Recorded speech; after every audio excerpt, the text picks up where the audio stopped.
All right, so I'll kick us off. Even though it's not a requirement, I think the majority of applicants nowadays have some sort of research background. Um, the nature of my undergraduate major as a bioengineer required sort of a lot of research. So that was the reason why my application was particularly research heavy. I participated in sort of basic science bench research, sort of several hours a week. It was just sort of typical of what a bioengineer at UCLA did. I actually started research during the spring quarter of my second year and continued on until graduation. I actually continued in that same lab for my master's degree. But the interesting thing about the research I did was, although it was somewhat medically related, I don't think it specifically prepares you to be a physician, but it does sort of arm you with other really important life skills. And it makes you likely successful in any field you go into moving on. I would say it really taught me in particular about critical thinking and sort of problem solving. A lot of bench research is quite a lot of failure in your experiments. So it kind of teaches you perseverance, dedication, sort of discipline in your work. And that's definitely something I talked about in my personal statement. Another really important thing it did was it helped me with learning other skills that are important, like statistical analysis, manuscript writing, presentation, and mentorship and leadership. To at least in our lab, when you progress through the labs, you end up teaching the newer members of the lab how to work and how to think. So I think in general, it just helps you be good at research, and it helped me in med school do research as well. So and from sort of my personal background, because I had such a heavy research background, I decided I did not want to pursue an MD, PhD route. I know that's something that some students will have to sort of think about when they apply to med school. Thank Yeah. you.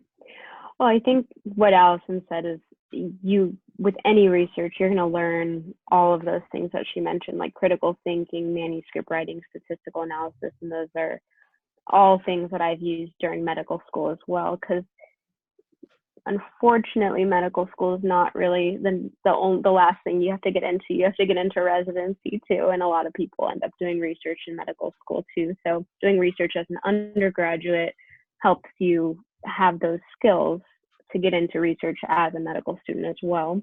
I personally did clinical research. So my research was in the ICU, doing a lot of ultrasound research, kind of seeing how ultrasound plays into doing procedural work and kind of studying the effectiveness of ultrasound versus X-ray and things like that.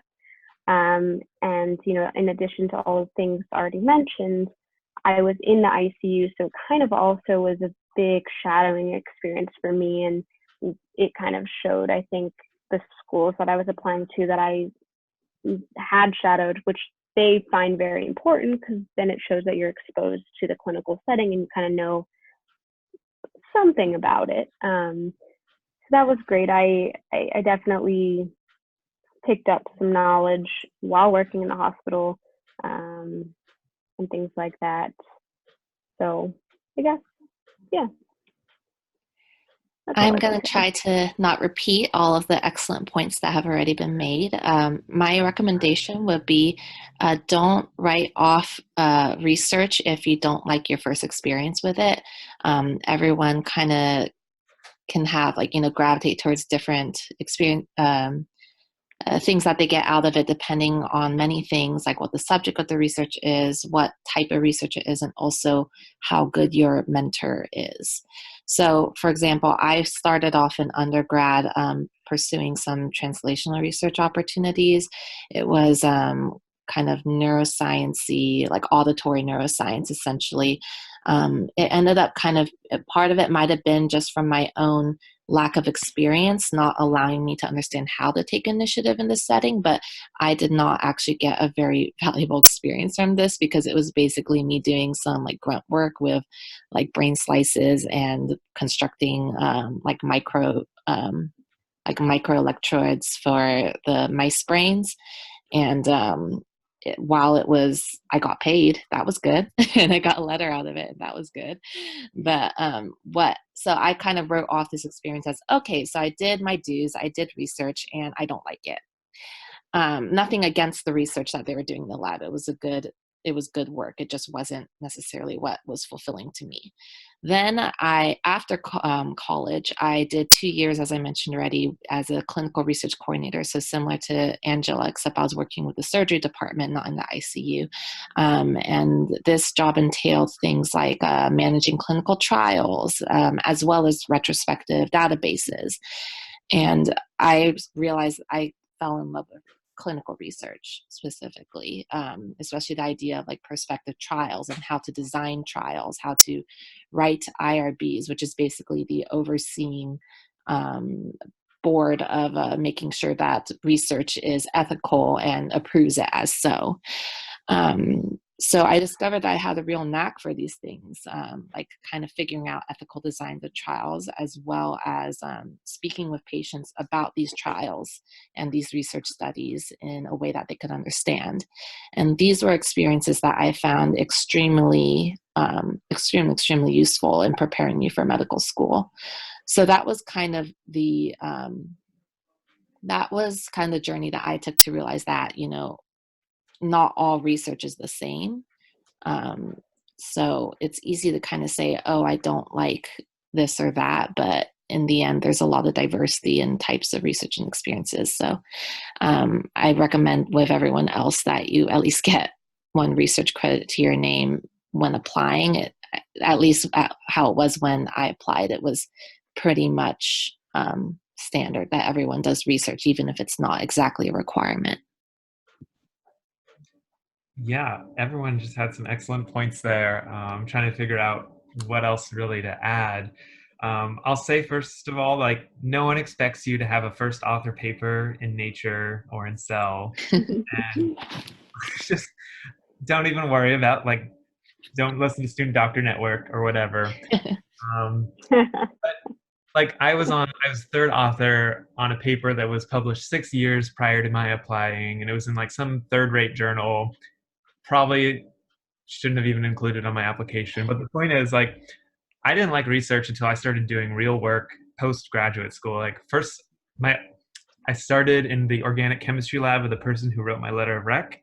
I only lasted a quarter because I just did not like purifying samples over and over again. And so I left that, and I ended up working in an environmental toxicology lab. And that's when I started to kind of see what was going on and think about research as being much cooler than doing grunt work, even though that's what most of it was. And I just want to add on that research means so many different things.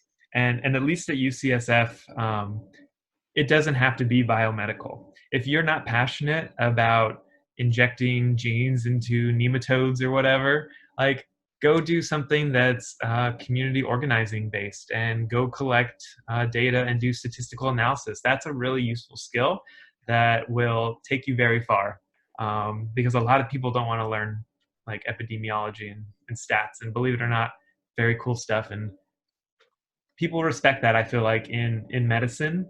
So don't feel like everything you have to do is biomedical.